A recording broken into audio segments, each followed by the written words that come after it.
प्राथमिक कक्षाओं में बहुभाषी शिक्षण के मूल्यांकन में पूछे जाने वाले सभी 40 प्रश्नों के उत्तर देखेंगे, क्योंकि आपसे मूल्यांकन में कोई भी 20 प्रश्न पूछे जा सकते हैं, इसलिए वीडियो को पूरा देखिएगा। और इसी मॉड्यूल की गतिविधि प्रश्नोत्तरी भी चैनल पर अपलोड कर दी गई है। वीडियो का लिंक आपको डिस्क्रिप्शन में मिल जाएगा। वीडियो में आगे बढ़ने से पहले अगर आप चैनल पर नए हैं और ऐसे ही सभी कोर्सेज के बिल्कुल सही उत्तर जानना चाहते हैं तो चैनल को सब्सक्राइब जरूर कर लें और नोटिफिकेशन बेल आइकन भी प्रेस कर दें। चलिए अब आकलन प्रश्नोत्तरी देखते हैं। पहला प्रश्न है, कमला राजस्थान के कोटा जिले में रहती है। उसके घर की भाषा हड़ौती है। उसने स्कूल शुरू होने के 4 महीने बाद स्कूल में दाखिला लिया है और आज उसका स्कूल में पहला दिन है। आप ऐसा क्या करेंगे जिससे कमला सहज महसूस कर सके? इसका सही जवाब है, कमला से हाड़ौती भाषा में खूब सारी अनौपचारिक बातचीत करेंगे। अगला प्रश्न देखते हैं, प्रत्येक राज्य और राज्य के भीतर प्रत्येक स्थानीय प्राधिकारी भाषा संबंधी अल्पसंख्यक वर्गों के बालकों को शिक्षा के प्राथमिक स्तर पर मातृभाषा में शिक्षा की पर्याप्त सुविधाओं की व्यवस्था करने का प्रयास करेगा। यह कथन कौन से दस्तावेज में कहा गया है? इसका सही जवाब है, भारत का संविधान। अगला प्रश्न देखते हैं, बहुभाषी शिक्षण के संदर्भ में निम्न में से गलत वाक्य चुने। इसका सही जवाब है, अलग अलग भाषाओं को कक्षा में जगह देने से बच्चों के सीखने पर नकारात्मक प्रभाव पड़ता है। अगला प्रश्न देखते हैं, आरंभिक वर्षों में बच्चों की शिक्षा का माध्यम उनके घर की भाषा ही होनी चाहिए, क्योंकि इसका सही जवाब है, भाषा सोचने, समझने व सभी विषयों को सीखने का आधार है। अगला प्रश्न देखते हैं, कमला जी कक्षा 2 के बच्चों को हिंदी सिखाना चाहती है। उन्हें अपनी कक्षा में निम्न में से कौन सी रणनीति अपनानी चाहिए? इसका सही जवाब है, हिंदी भाषा का प्रयोग पूरी तरह से बच्चों की हिंदी समझने के स्तर के अनुसार करना। अगला प्रश्न देखते हैं, राष्ट्रीय शिक्षा नीति 2020 में बहुभाषी शिक्षण के संदर्भ में उल्लेख किया गया है। इसका सही जवाब है, जहाँ तक संभव हो कक्षा 5वीं तक शिक्षण का माध्यम बच्चों की समझ की भाषा हो। अगला प्रश्न देखते हैं, इनमें से सही कथन है? इसका सही जवाब है, भाषाएं परस्पर एक दूसरे से मिले जुले रूप में ही विकसित होती हैं। अगला प्रश्न देखते हैं, गलत कथन चुने। इसका सही जवाब है, मातृभाषा में अध्यापन से बच्चों को अन्य सभी विषयों को सीखने में कठिनाई होती है। अगला प्रश्न देखते हैं, बहुभाषिकता का अर्थ है? इसका सही जवाब है, किसी व्यक्ति का 2 या 2 से अधिक भाषाओं का प्रयोग करना। अगला प्रश्न देखते हैं, बहुभाषी शिक्षण पद्धति की विशेषता नहीं है। इसका सही जवाब है, कक्षा में किसी एक भाषा का प्रभुत्व होना। अगला प्रश्न देखते हैं, इनमें से कौन सा कथन बहुभाषी शिक्षण के संदर्भ में सही है? इसका सही जवाब है, बच्चों की भाषा को दूसरी भाषा सिखाने के लिए स्कैफोल्ड के रूप में प्रयोग किया जाता है। अगला प्रश्न देखते हैं, इस कोर्स में हमने यह सीखा कि इसका सही जवाब है, जिन क्षेत्रों में बच्चों की भाषा को शिक्षण का माध्यम नहीं बनाया जा सकता, वहाँ बच्चों की भाषा का कार्य नैतिक तौर पर मौखिक प्रयोग करना चाहिए। अगला प्रश्न देखते हैं, कक्षा में दूसरी भाषा सिखाने की आधारभूत शर्त नहीं है। इसका सही जवाब है, शुरुआत से ही L2 की शब्दावली लिखना। अगला प्रश्न देखते हैं, भारत में हुई 2011 की जनगणना से यह बात उभरकर सामने आई कि इसका सही जवाब है, अधिकतर लोग 1 से अधिक भाषाएं बोलते हैं। अगला प्रश्न देखते हैं, निम्न में से कौन सा बच्चा सबसे अधिक मुश्किलों का सामना करेगा?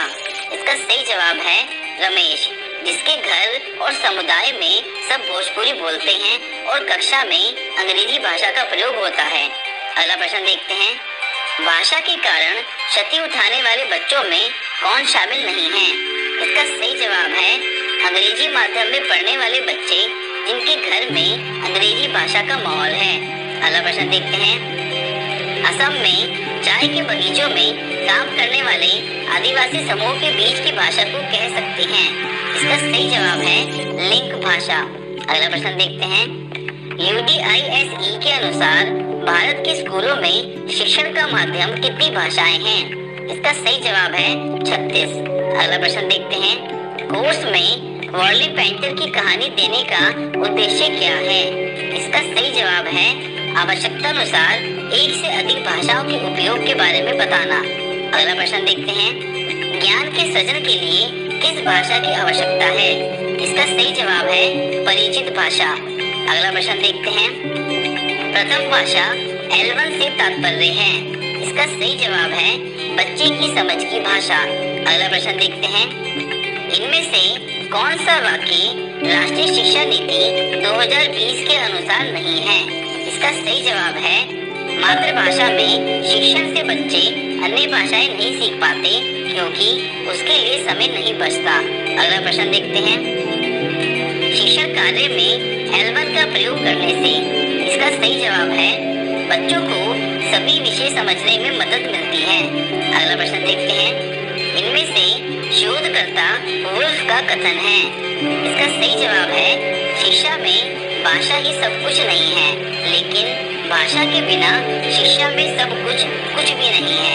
अगला प्रश्न देखते हैं, लिंग भाषा का प्रयोग किस परिस्थिति में किया जाता है? इसका सही जवाब है जब विभिन्न भाषा संबंधी समुदाय के लोग एक साथ रहते हों। अगला प्रश्न देखते हैं, राष्ट्रीय शिक्षा नीति 2020 मातृभाषा के प्रयोग के बारे में क्या कहती है? इसका सही जवाब है छोटे बच्चे अपनी मातृभाषा के माध्यम से बेहतर रूप से सीखते हैं। अगला प्रश्न देखते हैं, भारत की जनगणना 2011 के अनुसार भारत में कुल कितनी मातृभाषाएं बोली जाती हैं? इसका सही जवाब है 1369। अगला प्रश्न देखते हैं, ज्ञान के सृजन के लिए किस भाषा का पुल आवश्यक है? इसका सही जवाब है परिचित भाषा। अगला प्रश्न देखते हैं, इनमें से मिश्रित भाषा का उदाहरण नहीं है। इसका सही जवाब है शिक्षक L2 में बोलते हैं और बच्चे L2 में जवाब देते हैं। अगला प्रश्न देखते हैं, इथोपिया की भाषा संबंधी मॉडल के अध्ययन से निष्कर्ष निकलता है कि इसका सही जवाब है मातृभाषा में अध्यापन से बच्चों ने सभी विषयों में बेहतर प्रदर्शन किया। अगला प्रश्न देखते हैं, वह भाषा जो औपचारिक तौर पर पाठ्य पुस्तकों, शिक्षण सामग्री और शिक्षण प्रक्रिया में इस्तेमाल की जाती है वह भाषा कहलाती है। इसका सही जवाब है शिक्षण का माध्यम। अगला प्रश्न देखते हैं, सीखने की प्रक्रिया में ज्ञात से अज्ञात और परिचित से अपरिचित की ओर ही बढ़ना चाहिए, यह बात आई है। इसका सही जवाब है NCF 2005 में। अगला प्रश्न देखते हैं, प्राथमिक स्कूलों में लगभग 25% बच्चों को आरंभिक वर्षों में गंभीर चुनौतियों का सामना करना पड़ता है। इसका सही जवाब है घर की और स्कूल की भाषा में अंतर होना। अगला प्रश्न देखते हैं, भाषा अंतर्निहित निपुणता का सिद्धांत किसके द्वारा दिया गया था? इसका सही जवाब है जिम कमिंस।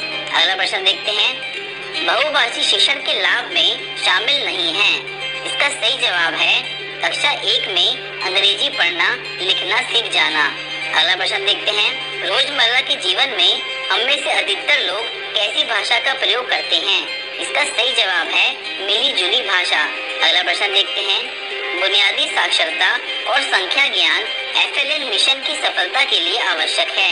इसका सही जवाब है बच्चों की परिचित भाषा का प्रयोग करना। अगला प्रश्न देखते हैं, आरंभिक वर्षों में L2 के विकास के संदर्भ में निम्न में से कौन सी रणनीति लाभदायक नहीं होगी?